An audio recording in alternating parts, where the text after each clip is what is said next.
Hello students, so today we are going to discuss oxidation and reduction of phenol. ठीक है, दो छोटी छोटी रिएक्शन है जिसकी मैकेनिज्म ज़्यादा डिटेल में हमें नहीं जाना है क्योंकि ना तो उसकी मैकेनिज्म बोर्ड में आती है, कभी नहीं आई है और ना कभी आएगी, मैं गारंटी दे रहा हूँ। ठीक है, ना उसकी मैकेनिज्म कंपटीशन में आती है। ठीक है, केवल ओवरव्यू आपको समझ में आना चाहिए। ठीक है, तो दोनों रिएक्शन हम स्टार्ट करते हैं।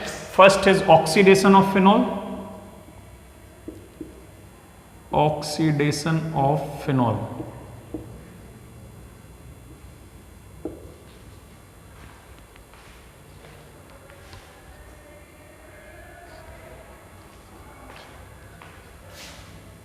And second one reduction of phenol.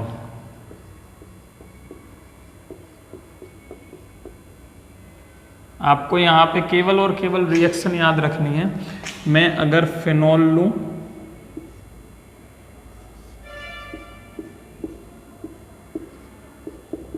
ठीक है,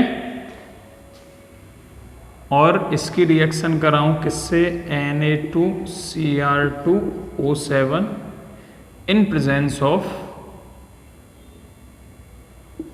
H2SO4, तो हमें यहां पे मिलता है बेटा बेंजोक्विनोन। सॉरी, ये स्ट्रक्चर नहीं होगा, ये होगा, इसका नाम है बेंजोक्विनोन।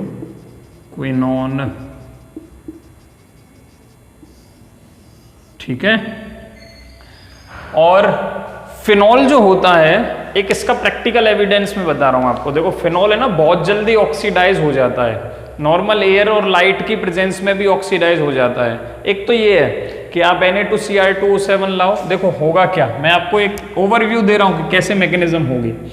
यहां से क्रोमेट, ये जो डाइक्रोमेट आयन है ना, इसमें से CrO3 क्रोमेट आयन टूटेगा, वो ऐसे nascent oxygen, that is nascent oxygen और कुछ नहीं, रिएक्टिव ऑक्सीजन का एक एटम होता है। और तुमको पता है एक ऑक्सीजन का एटम बहुत अनस्टेबल होगा, वो किसी के साथ फटाक से बॉन्ड बनाना चाहेगा। तो ये क्या है, नेसेंट ऑक्सीजन सप्लाई करता है इसको। ठीक है, और यही वो कारण है जिसके कारण यहाँ पे तो ऑलरेडी ऑक्सीजन है, यहाँ से क्या होगा, ये H चला जाता है इसके साथ प्रोटोनेशन में। ठीक है, तो यहाँ पे ये बॉन्ड बन जाएगा, डबल बॉन्ड हो, ये यहाँ ट्रांसफर, ये यहाँ पे नेगेटिव बनाएगा, और ये जो नेगेटिव बनाएगा ये ऑक्सीजन वहाँ पे आके अटैच हो जाता है। ठीक है, तो क्या होगा, यहाँ से Cr2O7 क्या है, ऑक्सीजन सप्लाई करता है, एक बार एक नेसेंट ऑक्सीजन, दो नेसेंट ऑक्सीजन, तो ये O2 जैसे यहाँ से रिएक्शन करती है फिनॉल से और बना देता है बेंजोक्विनोन। सिंपल याद रखना है, phenol in presence of sodium dichromate react in presence when phenol reacts with sodium dichromate in presence of H2SO4 it forms benzoquinone। ठीक है, एक पॉइंट और याद रखना है इसके बारे में, जब भी वहां पे एयर हो, ठीक है, एयर की प्रेजेंस में, एयर से रिएक्शन हो फिनॉल की सनलाइट की प्रेजेंस में, ठीक है, तो भी वो ऑक्सीडाइज्ड हो जाता है, ऑक्सीडाइज्ड हो जाता है और बना लेता है क्विनोन। सेम ऊपर वाला जो है वैसे ही सेम प्रोडक्ट बना लेता है, कौन, फिनॉल। ये भी आपको याद रखना है। ठीक है, एक ये रिएक्शन है, ज़्यादा मैकेनिज्म की जरूरत नहीं है। इसीलिए क्या होता है बेटा, जो हम फिनॉल है, फिनॉल को लैब के अंदर जब हम रखते हैं तो कभी भी वाइट बोतल के अंदर नहीं रखते हैं, मतलब एकदम जो ट्रांसपेरेंट कांच की बोतल है उसके अंदर नहीं रखते, थोड़ा सा ब्लैकिश बोतल के अंदर रखते हैं, जिससे वो सनलाइट के साथ या हवा के साथ कोई भी रिएक्शन ना करे। याद रखना है, सनलाइट के प्रेजेंस में कभी भी फिनॉल नहीं रखा जाता, नहीं तो वो तुरंत ऑक्सीडाइज हो जाएगा और क्विनोन बना लेगा। और इसको बोलते हैं, इसका क्विनोल। अगर मैं बेंजोक्विनोन का रिडक्शन कर दूं तो मुझे एक प्रोडक्ट ये भी मिलेगा बेटा, सीधा वो नहीं मिलेगा जो जिसमें से बनाया है, ये भी मिलता है।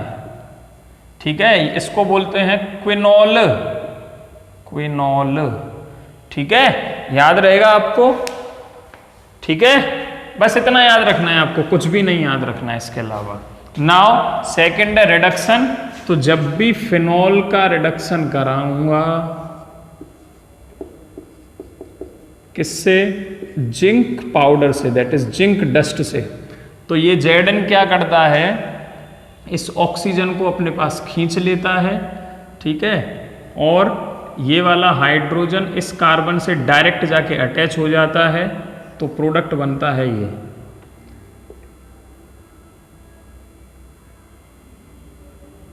इस पे से ऑक्सीजन चला गया, हाइड्रोजन लग गया, तो केवल बेंजीन रह गया और जिंक ऑक्साइड। सिंपल, ठीक है, बेंजीन बनेगा, बेंजीन। तो कभी भी आपको अगर फिनॉल से बेंजीन बनाना हो किसी भी रिएक्शन में, तो सिंपल वहां पे Zn टेस्ट से रिएक्शन करा दो। इसकी मैकेनिज्म का अगर ओवरव्यू देखना चाहते हो आप, तो मैं यहाँ पे एक बार मैकेनिज्म बहुत शॉर्ट में समझा रहा हूँ, बहुत शॉर्ट में, ठीक है। आपको शायद ये मैकेनिज्म नहीं मिलेगी कहीं भी इतना इजीली, मैं आपको बता देता हूँ। देखो होगा क्या, होगा ये, सबसे पहले तो ये Zn है, ये Zn 2++2 इलेक्ट्रॉन में टूट जाता है, ठीक है। और ये जो है अब फिनॉल, ऊपर जो फिनॉल है, ठीक है, इस तरीके से, ठीक है, यहाँ पे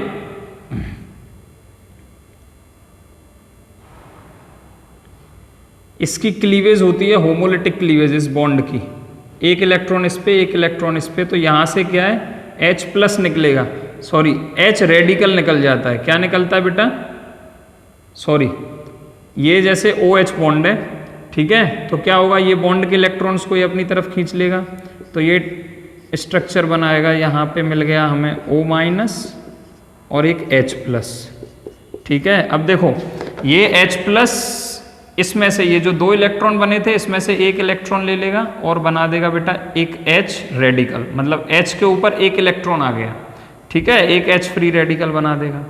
और यहाँ पे क्या होगा, ये फिर से क्लीव होता है, ये होमोलिटिक क्लीवेज होगी अब, ठीक है, बॉन्ड के बीच में से टूटेगा, मतलब एक इलेक्ट्रॉन ऑक्सीजन पे और एक इलेक्ट्रॉन बेंजीन रिंग के कार्बन पे, तो इस तरीके से 2 प्रोडक्ट बनेंगे।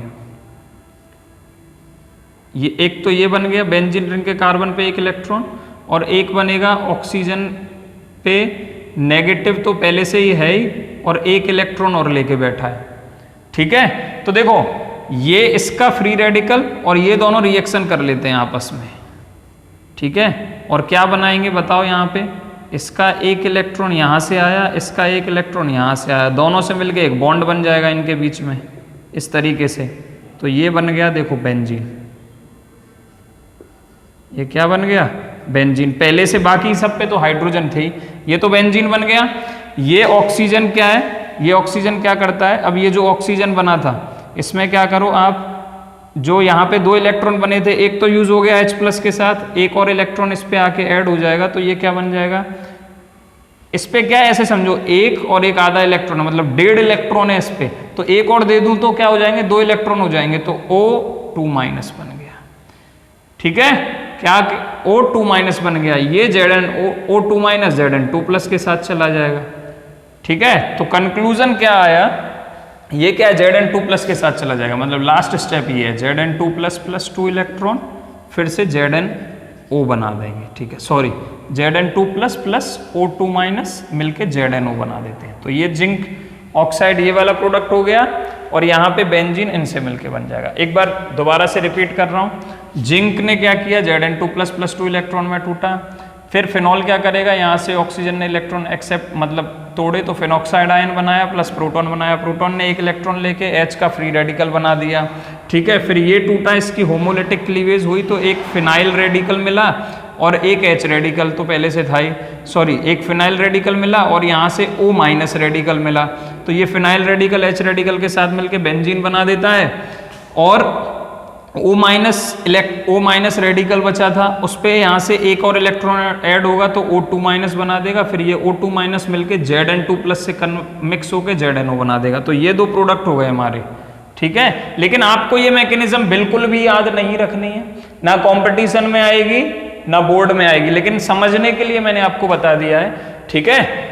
और यहाँ पे सिंपल आपको याद रखना है, ये जो H है ये उठ के इस कार्बन पे चला गया और यहाँ से ऑक्सीजन Zn के पास चला जाता है, सिंपल, ठीक है।